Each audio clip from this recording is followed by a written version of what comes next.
Hello students, welcome to Magnet Brains Hindi medium. मैं लाली वर्मा आप सभी 10वीं कक्षा के विद्यार्थियों का बहुत बहुत स्वागत करती हूं। जैसा कि आपने कहा कि सुपर 30 मिनट रिवीजन सीरीज में कृतिका भी लेकर आई है, तो बेटा पहला वीडियो आप देख चुके होंगे। अब मैं लेकर आई हूं आपकी जो पूरक पाठ्य पुस्तिका है कृतिका, उसका तीसरा पार्ट, क्योंकि आपको पता ही है कि दूसरा अभी आपके सिलेबस में शामिल नहीं है। और अब हम करेंगे पार्ट 3, साना साना हाथ जोड़ी। मधु कांकरिया जी द्वारा रचित है सुपर 30 मिनट रिवीजन सीरीज में। इसमें हम जानेंगे समझेंगे कि आखिर इस पाठ में लेखिका मधु कांकरिया जी ने क्या बताने का प्रयास किया है। क्या ये एक यात्रा वृत्तांत है? बिल्कुल सही। यात्रा वृत्तांत किसे कहते हैं? जब यात्रा से संबंधित, जर्नी से संबंधित रचना की जाती है। जैसे आपने 9th क्लास में अवश्य पढ़ा होगा ल्हासा की ओर, राहुल संकृत्यायन जी द्वारा रचित ल्हासा की ओर, जिसमें उन्होंने ल्हासा और नेपाल के बारे में वर्णन किया था। यहाँ जो मधु कांकरिया जी हैं, उन्होंने सिक्किम की यात्रा का वर्णन किया है। गैंगटोक या गंतोक के बारे में बताया है कि उसको मेहनतकश बादशाहों का शहर कहा गया है। साथ ही वहाँ के रहने का तरीका, सामाजिक स्थिति, रास्ते, सब कुछ बहुत ही अच्छे से वर्णित हुआ है इस पाठ में। तो हम 30 मिनट के भीतर भीतर जानेंगे, समझेंगे कि आखिर गंतोक शहर को मेहनतकश बादशाहों का शहर क्यों कहा जाता है, और लेखिका ने सिक्किम की यात्रा का वर्णन इतना अद्भुत मतलब अनुभव किया कि उसकी रचना क्यों कर दी, आखिर उसके पीछे क्या कारण है, और भी कौन कौन सी बातों को इस पाठ में शामिल किया गया है, सब कुछ जानेंगे। और साथ ही साथ ये भी मैं आपको बताऊंगी कि किसी भी तरह का कोई भी प्रश्न इस पाठ से संबंधित आ जाएगा तो आप बेहिचक बहुत अच्छे से लिख पाएंगे। ठीक है, देखो, गंतोक को मेहनतकश बादशाहों का शहर क्यों कहा गया है। जो गंतोक है, जिसको गैंगटॉक कहा जाता है, उसको मेहनतकश बादशाहों का शहर क्यों कहा गया है। गंतोक को मेहनतकश बादशाहों का शहर इसलिए कहा गया है क्योंकि यहाँ के लोगों को अत्यंत परिश्रम करते हुए जीवन यापन करना पड़ता है। बहुत अधिक परिश्रम किया जाता है, बहुत अधिक परिश्रम करते हैं ना केवल वहाँ के पुरुष बल्कि महिलाएं, और ना केवल महिलाएं ही, वहाँ के छोटे छोटे बच्चे भी बहुत मेहनत करते हैं। उनकी मेहनत, उनका परिश्रम देखकर लेखिका भी मतलब चकाचौंध रह गई, निस्तब्ध रह गई कि ये क्या है। महिलाएं छोटे छोटे बच्चों को पीछे बांधकर पत्थर तोड़ती हुई नजर आती है। वहीं छोटे छोटे बच्चे पहाड़ियों को चढ़कर स्कूल जाते हैं, फिर वहाँ से लौट कर आते हैं। ठीक है, पढ़ाई के साथ साथ वो फिर मवेशियों को चराने जाते हैं। मवेशी मतलब पालतू पशु।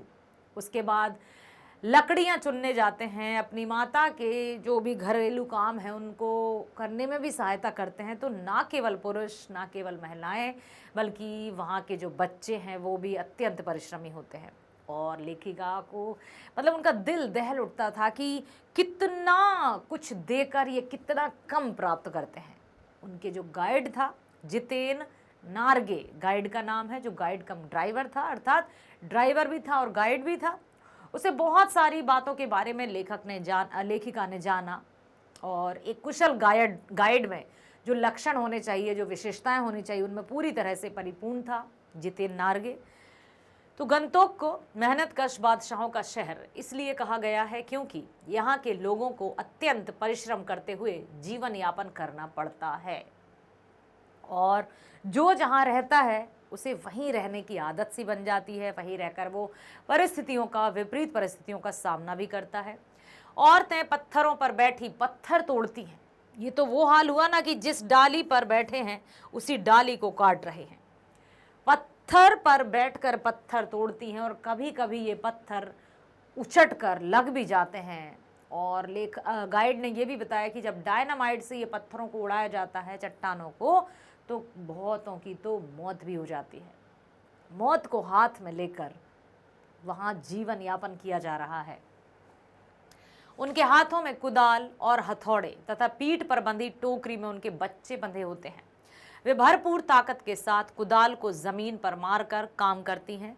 ऐसे कार्य करते हुए कई बार वे अपने प्राणों को गंवा बैठती हैं। बच्चों को 3-4 किलोमीटर की चढ़ाई चढ़कर स्कूल जाना पड़ता है। बेटा सोचो जरा, 3-4 किलोमीटर की चढ़ाई चढ़कर स्कूल जाते हैं। फिर आते हैं, फिर घरेलू काम करते हैं, पालतू जानवरों को चराने जाते हैं, लकड़ियाँ इकट्ठी करते हैं, भोजन की व्यवस्था करवाते हैं, क्योंकि सब के सब बहुत अधिक कठिन परिश्रमी होते हैं। तो ये वहाँ का जीवन बताया है उन्होंने, इसलिए मेहनतकश बादशाहों का शहर कहा गया है। कभी श्वेत तो कभी रंगीन पताकाओं का फहराना किन अलग अलग अवसरों की ओर संकेत करता है। जब लेखिका ने एक पहाड़ की चोटी पर कुछ श्वेत पताकाएं, श्वेत मतलब सफेद रंग की, श्वेत पता है आपको, श्वेत मतलब सफेद, पताकाएं, पताकाएं मतलब झंडे, ठीक है, झंडे। अब लेखिका ने जब देखा चलते चलते तो उन्होंने जितेंद्र से पूछा कि ये इतनी सारी इकट्ठी श्वेत पताकाएं क्यों फहराई जा रही हैं। तो जितेंद्र ने कहा कि मैडम, जब भी किसी बुद्धिस्ट की मृत्यु हो जाती है तो 108 श्वेत पताकाएं फहराई जाती हैं शहर से दूर किसी ऊंचे स्थान पर, और उन पर मंत्र भी लिखे होते हैं। फिर इन पताकाओं को, इन झंडों को निकाला नहीं जाता, ये अपने आप ही नष्ट हो जाते हैं। समझ में आया? इस तरह से आ सकता है, चाहे वो आपके एक एक नंबर के प्रश्न में आ जाए, वस्तुनिष्ठ प्रश्न में आ जाए, या फिर शॉर्ट आंसर्स में आ जाए कि श्वेत पताकाएं क्यों फहराई जाती हैं या उनके पीछे का कारण लिखिए। तो आप बताइएगा। मतलब जो लेखिका थी, जितेंद्र से उन्होंने पूछा तो जितेंद्र ने बताया कि जब किसी बुद्धिस्ट की मृत्यु हो जाती है तो शहर से दूर 108 श्वेत पताकाएं फहराई जाती हैं जिनमें मंत्र लिखे होते हैं, ठीक है। और फिर देखा उन्होंने कि अरे वाह, कुछ रंगीन रंग बिरंगी पताकाएं भी फहराई जा रही हैं। तो रंगीन तो आपको पता ही है, रंग बिरंगी, रंगीन, रंग बिरंगी।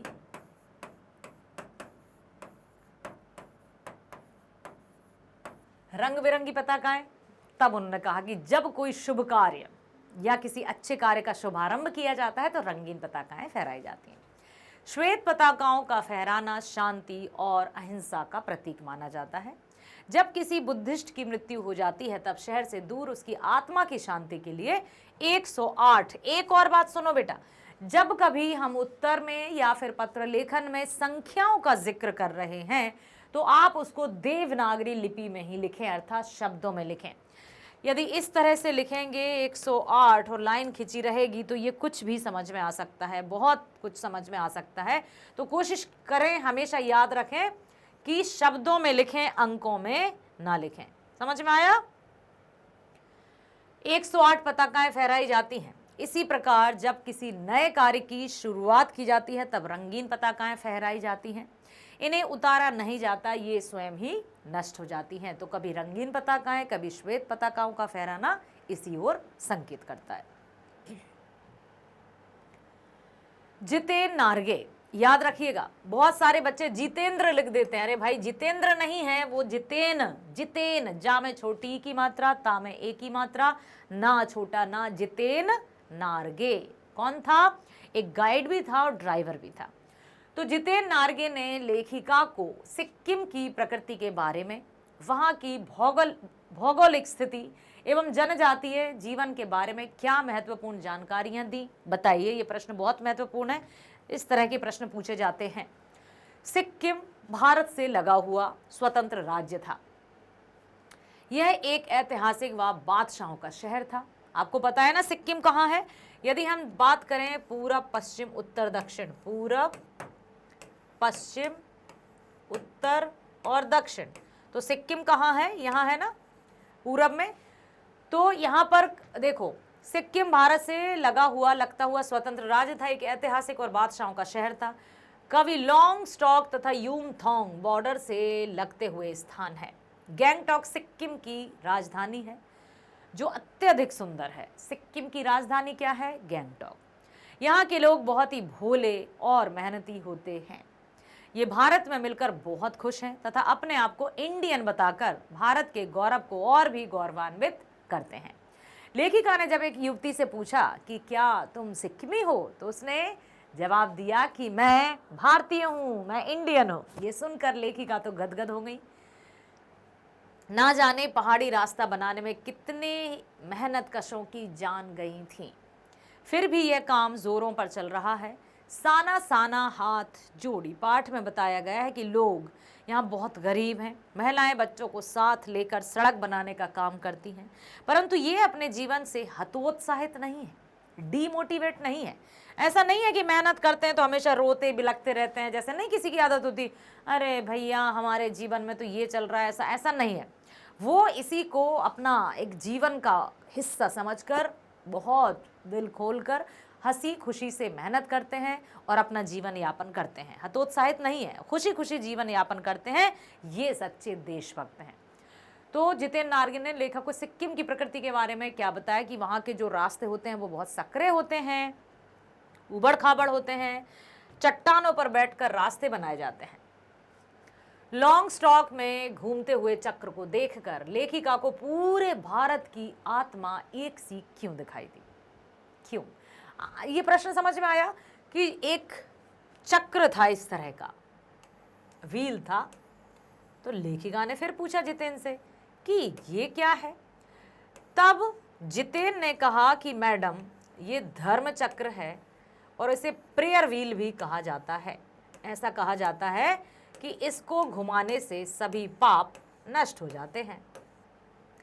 तो लेखिका को सब कुछ एकदम याद आया कि हम कहीं भी रहें, कहीं भी रहेंगे, जो भारत की आत्मा है वो एक सी, हर जगह कुछ ना कुछ मान्यताएं अवश्य होती हैं। कहीं जैसे हम गंगा मैया को पवित्र मानते हैं, और यदि वैज्ञानिक दृष्टि से देखा जाए तो गंगा का जो पानी है, जो जल है, वो कभी सड़ता नहीं है, बहुत ही अद्भुत उसमें शक्ति है। तो कहीं भी रहें, भारत के किसी भी कोने में रहें, लेकिन हमारी आत्मा एक है, क्योंकि कुछ ना कुछ मान्यताएं हर एक जगह पर है। लॉन्ग स्टॉक में घूमते चक्र के बारे में जितेंद्र नार्गे बताता है कि इस चक्र को घुमाने से मनुष्य के सारे पाप नष्ट हो जाते हैं। लेखिका सोचती है कि भारत आजाद होने पर भी मानसिक संकीर्णता तथा अंधविश्वासों से मुक्त नहीं हुआ। अब भी पूरे भारत की अंधविश्वास पर आस्था अडिग है। सब जो मान्यताएं हैं, कुछ ना कुछ माना जाता है। अब तो बहुत कम हो गया है, जैसे जैसे शिक्षा का प्रचार प्रसार बढ़ रहा है, अंधविश्वास में कमी आ रही है। पहले तो आपने ये भी सुना होगा कि बिल्ली यदि चली गई रास्ते से तो अरे भैया अशुभ हो गया, बिल्ली रास्ता काट गई, थोड़ा रुको, नहीं जाना है, नहीं तो अशुभ हो जाएगा। अब कहने का अब उसको भी कहीं यहाँ से वहाँ जाना होगा। और बताइएगा आप कमेंट करके कि और कौन कौन सी ऐसी धारणाओं के बारे में या अंधविश्वासों के बारे में आपने सुना है। क्या उन अंधविश्वासों जैसे नींबू मिर्च लगाई जाती है नज़र ना लगे, अपनी अपनी आस्थाएं हैं, अपना अपना विश्वास है, तो जिस तरह का विचार या जिस तरह की धारणा बनाते हैं उसी तरह का होने भी लगता है आसपास। इसलिए कहा जाता है कि हमेशा अपने मन में सकारात्मक भाव लेकर चलिए, जैसा हम सोचेंगे वैसा ही घटित होता है। जितेंद्र नार्गे की गाइड की भूमिका के बारे में विचार करते हुए लिखिए कि एक कुशल गाइड में क्या गुण होते हैं या क्या गुण होने चाहिए। एक गाइड, आप बताइए, इसको हम अभी नहीं पढ़ते हैं, बताइए एक कुशल गाइड में कौन कौन से लक्षण होने चाहिए, कौन कौन से गुण होना चाहिए। गाइड अर्थात जो हमें गाइड करे, मार्गदर्शित करे, ठीक है। तो जो मार्गदर्शक होता है उसको सभी, जहाँ जिस भी जगह या जिस भी स्थान पर हम जा रहे हैं, वो वहाँ की संपूर्ण जानकारी रखता हो, वहाँ के खतरों की जानकारी रखता हो, वहाँ के जनजीवन के बारे में जानकारी रखता हो, वहाँ की जो रास्ते हैं, पथरीले रास्ते, सकरे रास्ते, दुर्घटनाएं, जो भी अजीब अजीब से रास्ते, मतलब हर एक अच्छी और बुरी बातों के बारे में उसको जानकारी होनी चाहिए, ताकि वो पहले से पर्यटकों को या जो सैलानी हैं उनको ये सूचित कर सके, ये आगाह कर सके कि यहाँ नहीं जाएंगे, यहाँ खतरा है, यहाँ जाएंगे तो ऐसा होगा।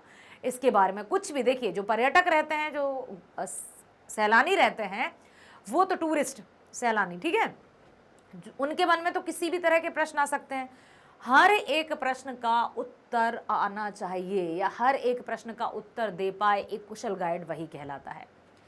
तो जितेंद्र नार्गे की गाइड की भूमिका के बारे में विचार करने से यह पता चलता है कि कुशल गाइड में निम्नवत गुण होते हैं। एक, कुशल गाइड में अपने क्षेत्र की भौगोलिक जानकारी होती है, वहाँ की पूरी फिजिकल कंडीशन, जो भी मतलब जियोग्राफिकल कंडीशन जो है वो पूरी उसको पता होती है, कहाँ कैसे रास्ते हैं, कहाँ पर जाना चाहिए, क्या क्या, क्योंकि जहाँ लेखिका गई थी वहाँ के रास्ते तो बहुत सकरे थे, बहुत उबड़ खाबड़ थे। साथ ही साथ उसमें उस क्षेत्र विशेष से जुड़ी जनश्रुति मतलब जो लोगों के द्वारा सुनी गई हैं। दंत कथा, दंत कथा मतलब जो हो सकता है सही भी हो और गलत भी हो, किंवदंतियां कह सकते हैं दंत कथा को। किंवदंतियां मतलब सही भी हो सकती हैं, गलत भी हो सकती हैं, आदि की जानकारी भी होती है कुशल गाइड को। कि पहले अब जैसे धर्म चक्र के बारे में बताया था जितेंद्र ने कि मैडम ये धर्म चक्र है, ऐसा माना जाता है कि इसको घुमाने से पाप दूर हो जाते हैं। उसमें वाक्पटुता और व्यवहार कुशलता के अलावा विनम्रता भी होती है। वाक्पटुता मतलब बोलने में चतुराई, व्यवहार कुशल अच्छे से, और साथ ही साथ विनम्रता होनी चाहिए। जो भी वो बता रहा है उसके भाव में विनम्रता होनी चाहिए, बातों में विनम्रता होनी चाहिए, व्यवहार कुशल होना चाहिए, वाक्पटुता होना चाहिए, हाजिर जवाबी होना चाहिए। ठीक है। एक कुशल गाइड मृदुभाषी एवं सहनशील होता है। मृदुभाषी मतलब मीठा बोलने वाला होना चाहिए, सहनशील होना चाहिए। क्यों? क्योंकि देखिए जो टूरिस्ट हैं या जो सैलानी हैं या पर्यटक हैं, वो किसी भी तरह का अरे ये क्या आप यहाँ से ले आए, यहाँ का ये रास्ता है, तो वो ये नहीं कहेगा कि ठीक है नहीं जाना तो मत जाओ मैं चला। उससे एकदम धैर्यपूर्ण तरीके से, सहनशीलता के साथ उनको बहुत अच्छे से डील करना होता है, ताकि वो उन वहाँ के बारे में जानकारी दे सके। क्योंकि जो पर्यटक हैं उनके लिए वो स्थान नया है, लेकिन एक गाइड वहाँ की संपूर्ण जानकारी रखता है, तभी वो एक कुशल गाइड कहला सकता है। वह गाइड होने के साथ साथ ड्राइवर भी होता है, ताकि आवश्यकता पड़ने पर गाड़ी भी चला सके। एक जो गाइड रहता है, जैसे जितेंद्र था, गाइड भी था और ड्राइवर भी था, ड्राइव भी खुद ही कर रहा था और गाइड भी खुद ही कर रहा था। उसी तरह से जो गाइड है वो ड्राइवर भी होता है, ताकि कभी अवसर पड़े, मौका पड़े तो वो भी ड्राइविंग कर सके या गाड़ी चला सके। वह साहसी तथा उत्साही होता है, जो खतरों का सामना करने से नहीं डरता। साहस, निडर और उत्साहित मतलब बहुत ही हर बात को उत्सुकता के साथ बताता है। ऐसा नहीं कि कितनों को तो बता चुका अब नहीं बताना, मैडम यहाँ ऐसा होता है आप खुद जान लो, ऐसा नहीं। उत्साह के साथ बताना है, सकारात्मकता के साथ सभी पूछे गए प्रश्नों का उत्तर देना है, साथ ही साथ साहस के साथ, निडरता के साथ हर एक वहाँ के जो खतरे हैं उनका सामना करना आना चाहिए उसको, उन सब के बारे में उसको पहले से जानकारी होती है। तो जितेंद्र नारगे जो था एक कुशल गाइड था, उसमें ये सारी खूबियाँ थी। इसी के आधार पर हम कह सकते हैं कि कुशल गाइड में क्या क्या गुण होने चाहिए। प्रकृति के उस अनंत और विराट स्वरूप को देखकर लेखिका को कैसी अनुभूति होती है? अनुभव से गहरी अनुभूति होती है। अनुभव मतलब जो अनुभव, एक्सपीरियंस कि हम गए, हमने देखा वहाँ ऐसे पहाड़ थे, वहाँ का ऐसा जनजीवन था। अब अनुभूति क्या, जो हमारे बिल्कुल दिल में घर कर बैठी है। सुंदरता, वहाँ का रहन सहन, वहाँ का माहौल, वातावरण, प्राकृतिक सौंदर्य, वो ऐसी अद्भुत कि हम उसी के बारे में सोच रहे हैं कि उसके आगे क्या होगा, उसके पहले क्या होगा, वहाँ कैसा होता होगा। उसमें पूरी तरह से खो जाना अनुभूति कहलाता है। मतलब अनुभवों में पूरी तरह से लीन हो जाना ही अनुभूति होती है। इसलिए कहा जाता है कि अनुभव से गहरी अनुभूति। ठीक है। प्रकृति के उस अनंत और विराट स्वरूप को देखकर लेखिका को कैसी अनुभूति होती है? प्रकृति के उस अनंत और विराट स्वरूप को देखकर लेखिका मंत्रमुग्ध सी हो जाती हैं, पूरी तरह से मानो स्वयं को खो देती हैं। स्वयं को मानो खोना, खोना अर्थात पूरी तरह से लीन होना, पूरी तरह से लीन होना।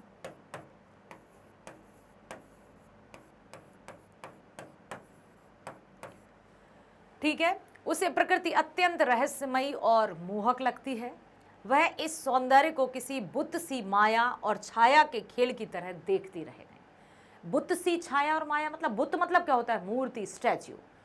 कि वो एकदम निस्तब्ध हो गई, एकदम सब कुछ जैसे सब कुछ भूल सी चुकी हो। वो वहाँ का सौंदर्य अद्भुत, अनुपम, अलौकिक, कि वो मंत्रमुग्ध हो गई, पूरी तरह से उसमें डूब गई, उसमें खो गई, उसमें लीन हो गई और उसी में बस अपने आप रम गई। उसे प्रकृति अत्यंत रहस्यमयी और मोहक लगती है। वह इस सौंदर्य को किसी बुत सी माया और छाया के खेल की तरह देखती रह जाती है। उन्हें पूरी तरह से उसमें डूबा हुआ देखकर एकदम से जब उनकी मित्र थी मणि, तो लेखिका कहते हैं कि ऐसा लगता है मानो ये स्विट्जरलैंड हो। तो मणि तो स्विट्जरलैंड जा चुकी थी, उसने कहा कि नहीं नहीं, ये तो स्विट्जरलैंड से भी ज़्यादा खूबसूरत है, बहुत ही सुंदर। तो वहाँ का जो सुंदरता थी, सौंदर्य था, अद्भुत था। ऐसा लगता है जैसे प्रकृति लेखिका को ना समझ जानकर अपना परिचय देते हुए जीवन के विभिन्न रहस्यों से परिचित करा रही हो, ताकि लेखिका जीवन के रहस्यों से परिचित हो सके। तो यहाँ पर जब कुछ ऐसा अद्भुत सा हम देखते हैं जो हमने पहले कभी नहीं देखा हो, इतना सुंदर कि हम अपने आप को भी भूल जाते हैं, उसकी जो सुंदरता थी, प्राकृतिक माहौल था, साफ सफाई स्वच्छता थी, वहाँ के लोगों का जनजीवन था, वहाँ के मेहनत कश थे, लोग परिश्रमी थे, श्रम साधना और मातृत्व भावना एक साथ देखी जा सकती है। श्रम साधना और मातृत्व भावना। श्रम साधना क्या है? मतलब कि मेहनत, श्रम साधना और मातृत्व भावना साथ साथ देखी जा सकती है। इतनी, और किसके बारे में कहा गया है? ये स्त्रियों के बारे में कहा है। वहां की स्त्रियां जो रहती थी वो अपने छोटे छोटे बच्चों को पीठ में बड़ी सी टोकरी में बांध लेती थी और चट्टानों पर बैठकर चट्टानें तोड़ती थी। तो उनकी श्रम साधना अर्थात मेहनत, परिश्रम भी देखा जाता है और साथ ही साथ उनकी ममता भी देखी जाती है। तो यहाँ पर ऐसा लगता है जैसे प्रकृति लेखिका को ना समझ जानकर अपना परिचय दे रही है कि ये है प्रकृति, अद्भुत नज़ारा, अद्भुत दृश्य। तभी तो लेखिका को एक ऐसी अनुभूति हुई जैसे कि वो स्वयं को भूल चुकी हैं, पूरी तामसिकताएं, पूरी वासनाएं सब कुछ धुल गई हैं, सब कुछ नष्ट हो गई और यहाँ एक नए रूप का जन्म हुआ, ऐसा उनको महसूस हुआ लेखिका को। सिक्किम। प्राकृतिक सौंदर्य के अलौकिक आनंद में डूबी लेखिका को कौन कौन से दृश्य झकझोर गए। अब सुंदरता देखी, वहाँ की मेहनत देखी, परिश्रम देखा, मातृत्व भावना देखी, श्रम साधना देखी। अब और क्या ऐसा देखा कि एकदम लेखिका ऐसे झकझोर दिया उसके मन को। छोटी छोटी, अब लेखिका ने बहुत सुंदर तरीके से लिखा है, हमने पढ़ा था कि गुथे आटे सी कोमल काया, सुंदरियां इतनी कोमल, इतनी सुंदर कि जैसे टच कर दो तो खून आ जाए, लेकिन वो भी मेहनत कर रही है। साथ ही साथ वहां के जो सैनिक फौजी हैं वो -16 डिग्री में भी तैनात खड़े हैं। और जब लेखिका ने उनसे बात की, उनके मन में वही उत्साह, वही जोश कि हम इसलिए तो पहरा देते हैं ताकि आप सभी चैन से सो सकें। तो एकदम क्या है कि हम जो कर रहे हैं, कभी कभी हमें लगता है कि हम कितना काम कर रहे हैं, हम कितना काम कर रहे हैं, अरे ये कुछ नहीं है, कुछ नहीं है, बिल्कुल कुछ भी नहीं है।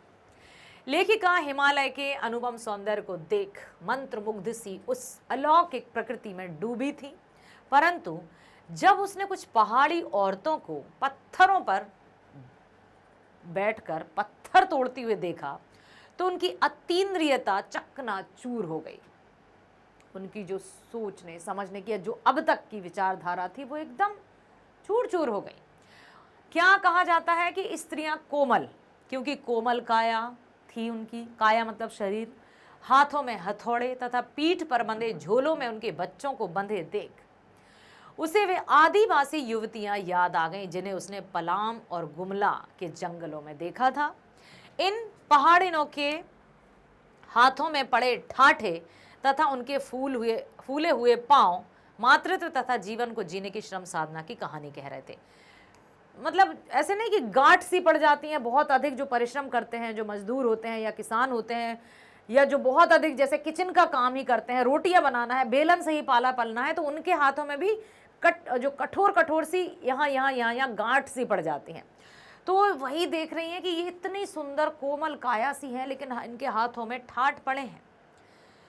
ठीक है, फिर वो देखती हैं कि इस स्वर्गिक सौंदर्य में भूख, मौत, दैन्य और जिंदा रहने की जंग ने लेखिका को झकझोर के रख दिया। दूसरा दृश्य उन फौजियों का था जो ऐसी सर्दी में रह रहे थे जहां पेट्रोल को छोड़ सब कुछ जम जाता है, सब कुछ जम जाता है, पेट्रोल को छोड़ के सब जम जाता है इतनी सर्दी में। अगला प्रश्न है, सैलानियों को प्रकृति की अलौकिक छटा का अनुभव करवाने में किन किन लोगों का योगदान होता है, उल्लेख कीजिए। तो सबसे पहले यदि हम देखें तो जो भी सैलानी मतलब पर्यटक मतलब जिसको हम अंग्रेजी में टूरिस्ट भी कहते हैं, तो सैलानियों को प्रकृति की अलौकिक छटा की अनुभूति करवाने में अनेक लोगों का योगदान होता है, जैसे खाद्य वस्तुएं एवं अन्य सुरक्षा के उपकरण बेचने वालों का, क्योंकि वहां पर खाद्य सामग्री भी आवश्यक है, नहीं तो जो पर्यटक हैं या सैलानी है वो क्या खाएंगे। जो पर्यटकों की क्षुधा मतलब क्या होता है, भूख, याद रखना बेटा, ठीक है। क्षुधा मतलब भूख, क्षुधा, इक्षा छोटा ऊ की मात्रा, धा धनुष बड़ा की मात्रा। क्षुधा शांत करने के अलावा स्वाद अनुभूति भी करवाते हैं, अच्छा स्वादिष्ट भोजन करवाते हैं। साथ ही साथ कैमरा, जूते, छड़ी, दूरबीन आदि किराए पर उपलब्ध कराने वालों का, जो पर्यटकों की यात्रा को यादगार बनाते हैं, ठीक है। अब कैमरा भी रहता है, जूते भी, छड़ी, सब कुछ। वाहन चालक और परिचालकों का, जो पर्यटकों को मनोरम स्थानों पर ले जाते हैं, जो वाहन चलाते हैं, जो बहुत सुंदर से दृश्य बताते हैं, ठीक है। गाइड का, जो पर्यटकों को विभिन्न जानकारियां देकर ज्ञानवर्धक एवं मनोरंजन बनाते हैं। सड़कें बनाना, बोझा ढोने में लगे मजदूरों का, जिनकी मदद से उन दुर्गम स्थानों तक पहुंचा जाता है। यदि बेचारे वो नहीं होंगे तो हम सब तो जा ही नहीं पाएंगे, जो सैलानी है या जो पर्यटक है। तो बहुत से लोगों का योगदान होता है, तभी तो कहा जाता है कि सफलता जब मिलती है तो उसका श्रेय सिर्फ एक व्यक्ति को नहीं जाता, बल्कि उसके पीछे बहुत सारे व्यक्ति रहते हैं जो उसको आगे बढ़ने में उसकी प्रत्यक्ष और अप्रत्यक्ष रूप से सहायता करते हैं।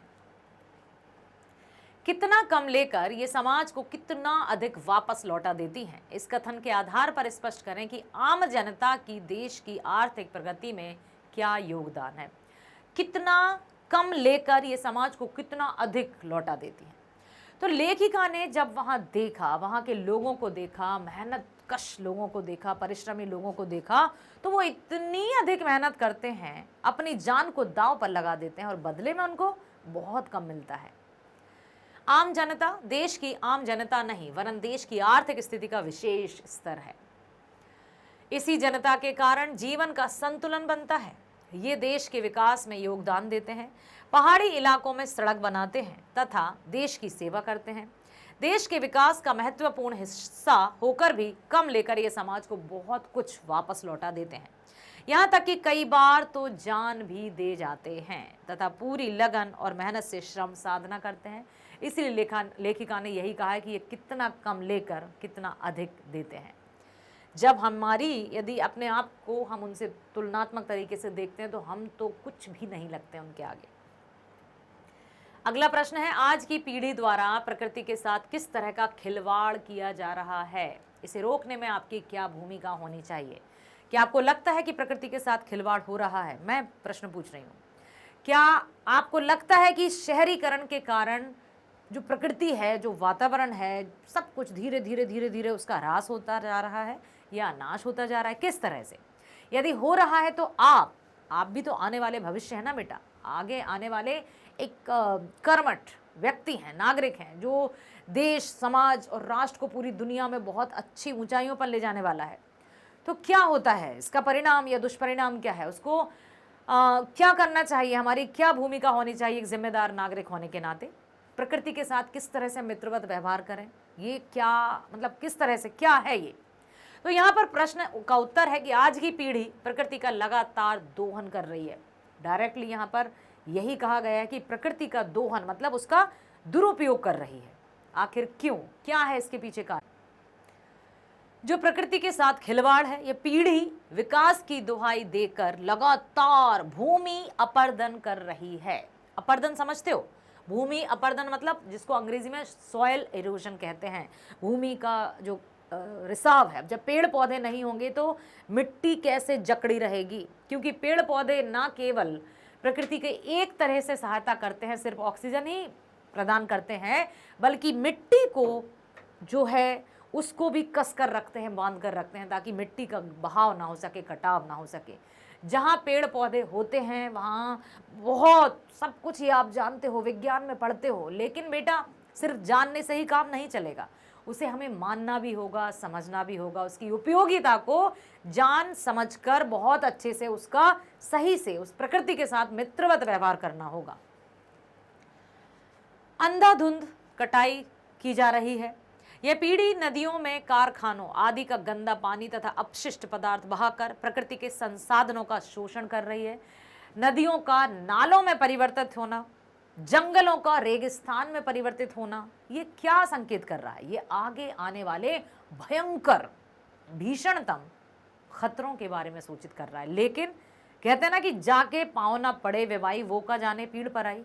जब तक आफत खुद के सिर पर नहीं आती किसी को कोई अनुभव नहीं होता। अच्छा होगा कि हम अभी भी समय है, समय रहते हमें संभलना होगा। इस खिलवाड़ के कारण तापमान बढ़ रहा है, आपको पता है।